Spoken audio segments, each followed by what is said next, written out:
लाइसि आफाद आरो बैसागु खुंथाइ आफादनि बानजायनायाव खुंगा 22थि रंजालि बैसागु फोरबोखौ क'लाझार गामिनि गेलेग्रा फोथाराव खुंफुंनो लानाय साननैनि हाबाफारि।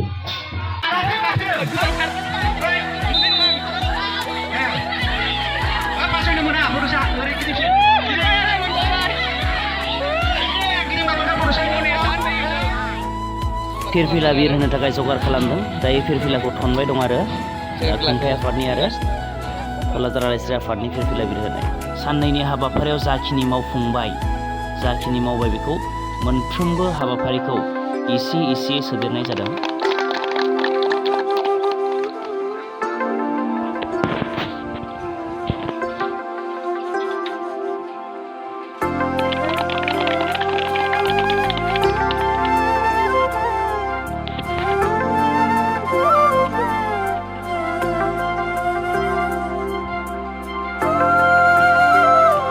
आसा खालामो नोंथांमोननि बयनिबो अनसायनाय मोनगोन, नोंथांमोना बयबो भिडिअखौ अनसायगोन।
बिपिन चन्द्र बर' सार बिथां आरो सामलाय आफादनि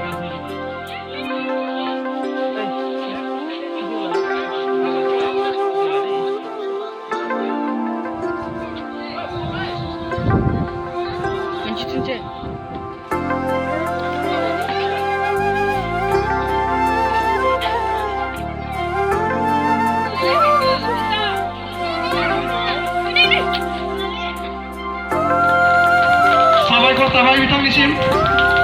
दा बे समाव सारखौ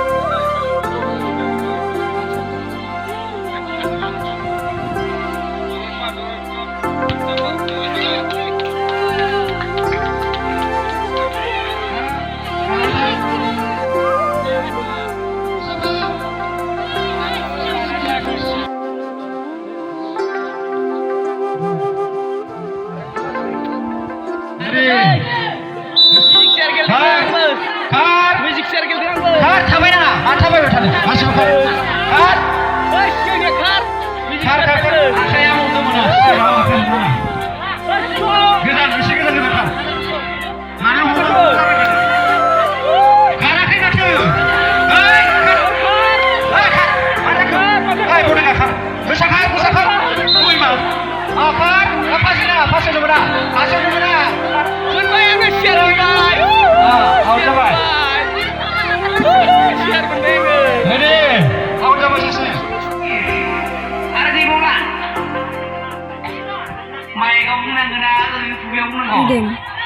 आंनि बेबायदि दुखु गोनां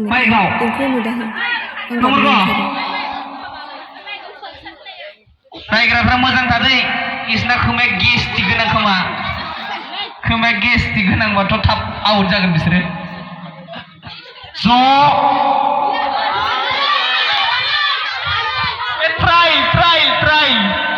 ट्राइ नायदो रेडि दै ट्राइ गैला एबारनिया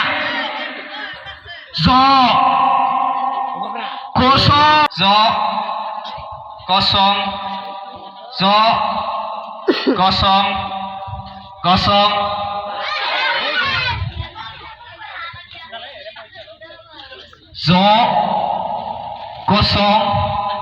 kosong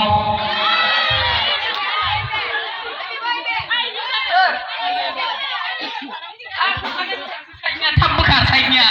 जों नुस्लाबाना साइडआव दोख्लायनोसो मा लाखिदो थाब बोखा रेडि kosong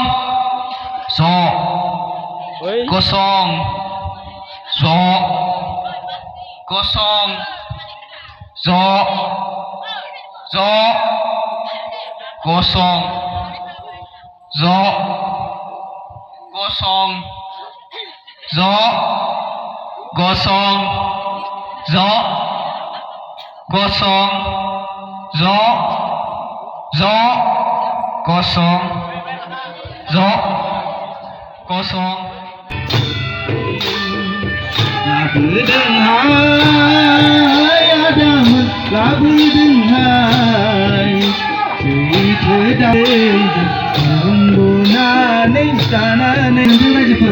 बेखिनिखौ खननानै दिनैनि बे खेलेब बर'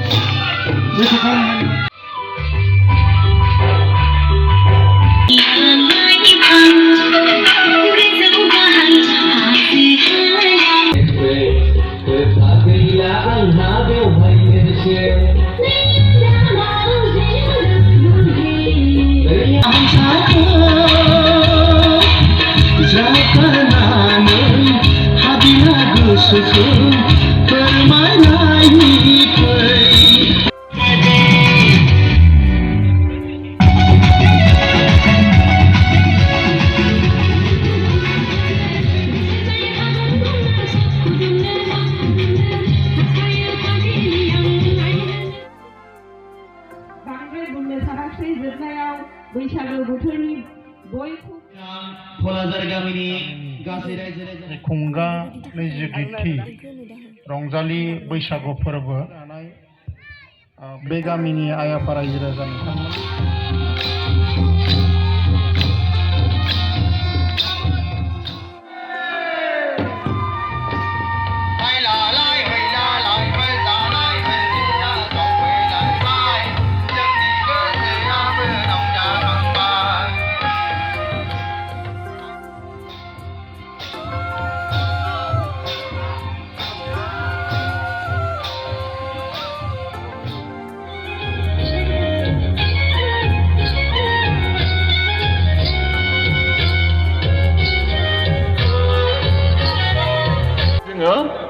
थाव गुबैजों ज' खालामनानै मोनसे